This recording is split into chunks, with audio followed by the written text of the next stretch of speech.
смяна. Но имаме смяна от другите два отбора. Оскар успя да се смени това включително Антин, който се смени с Христо Цимба, започна да доминира в мача. Шлемета се качва на горното въже. Антин го блъска, но той го вита. Шлемета Оскар с избра и Антин се претаркули. Това Данака. Оскар излезе за малко трудно, Данака го хваща, захвата на майстора точно не е. Това не е много честно, но Оскар излезе извън рига. Вода почти долната смяна и няма как да влезе. Сега станаха двамата, сега смяна Данака, но се сменя с Шлемета. Той налага Антин. О, какви пажоли да ми сега. Ето, Оскар се завършва и се смея с Владо кучето. Ами може, дерете за Антин, опистено, дерете за Антин, скоростта. И сега, о, Данака заключил с коня грезен. Който опита тъкмо парашно с супер кучешкия екип, да е Данака му пара кръка.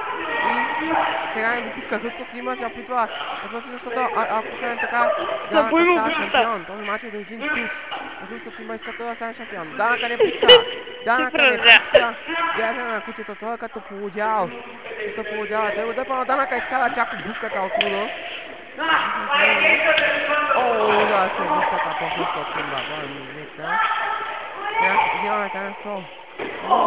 Да, за Антин скоростта. Този мач няма да изгледа. Не мога да се обуи човека. Идеални седята, както виждате. Те са боя преди малко. Сега вала кучета. Обрат назад батала го металния стол. Съдята не вижда нищо. Явно Данака му писа да го мамят, както в миналия мач. Ето съдята вдигнаха. Шлемета го вдигна едно на две. Но Антин мускулестия разваля душа. Видял ли те, Данак? Той е единствения, може би, човек, който никога не бе мамил в тази федерация. И сега той го направи. Докато съдята бе паднал, той използва металния стол, за да се доведе на Антин мускулестия. Опит зато сега. Но Данака се повдига. Антин мускулестия се станично да изкочи самолета. И опитвате се смени, може. Но кучето го издълпва. За малко се смени. Това е СТФ, удава се с металния стол. Но Антин се удава с металния стол, защото ако Данака се бе предал, кучето и Оскар щяха да се защитят чуклите. Сега Антин мускулестия се смени с Цимба. Той е със страхотен мексикански етник.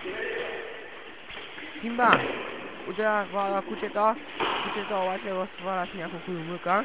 О, какъв парашут изкочва в гърдния кост. Видяхте страхотен изпълнен парашут, може би най-добре в федерацията ни. Още един за Христо Цимба. Тези парашути, които не са да те някакви фалшиви, като ма вала кучето. Сега Шлеметала се смени с Данака, но какво ще направи? Събая, металско копие за Оскар. О, какъв германски супер си свърляне. Опит за туш. Това е едно. Две, но Оскар се подига. Това е невероятно. Но Шлеметала се подига.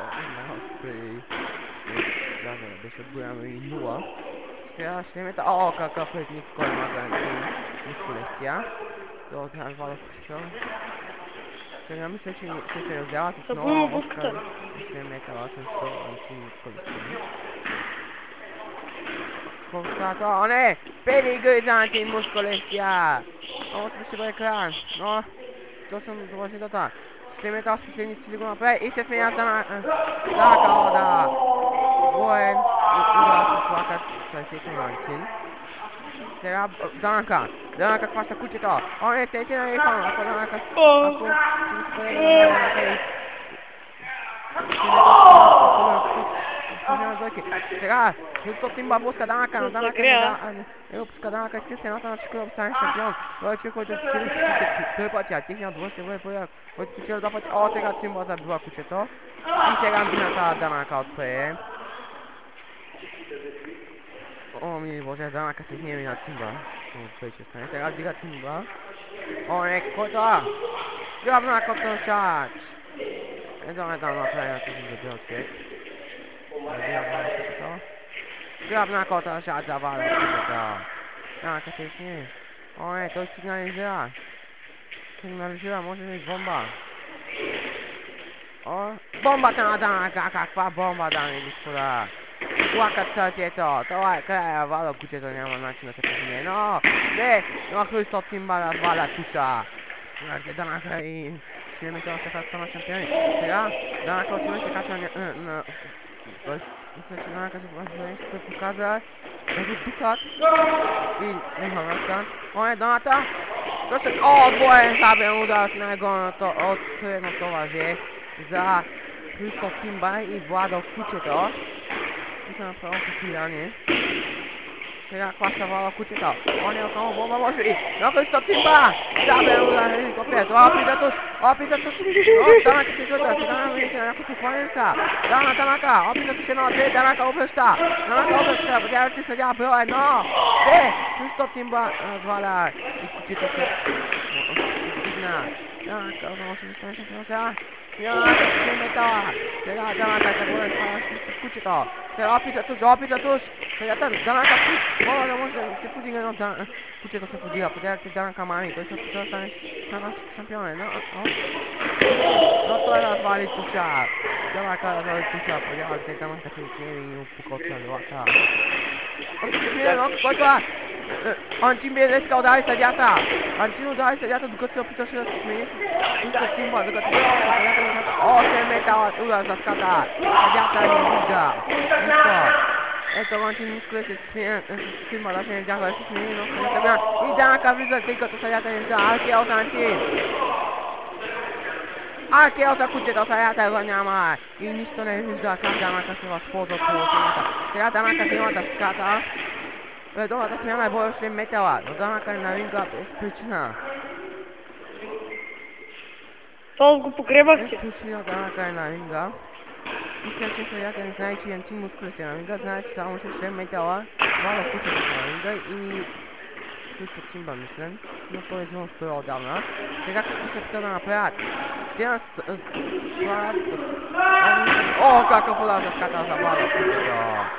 Слагат маса, мисля, че слагат нещо като маса. Да, това стана маса. Масата. Да, ако ще стане това, не е Daнака, който не е долната смяна. Още Кучето в матча, който има и дисквалификации на мили боже, той щупи масата с това бягащо силово тъшване. Това е края. Опит за туш, но няма съдя. Daнака дърпа съдята. Daнака дърпа съдята. Видял ли те? Ето го. 1, 2, 3. Победители нови основни шампиони са! Отборът на Мишо Daнака и Владо шлем метала! Категоризираното RKO! Я взем сървен.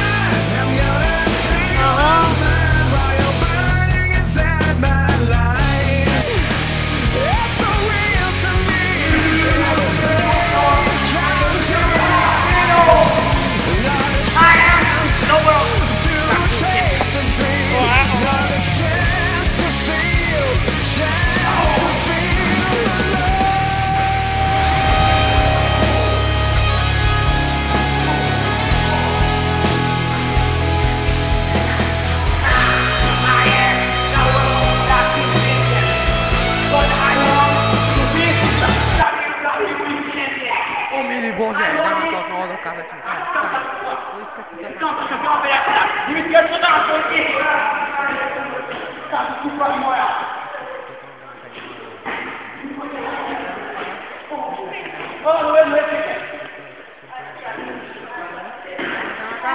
Аркео за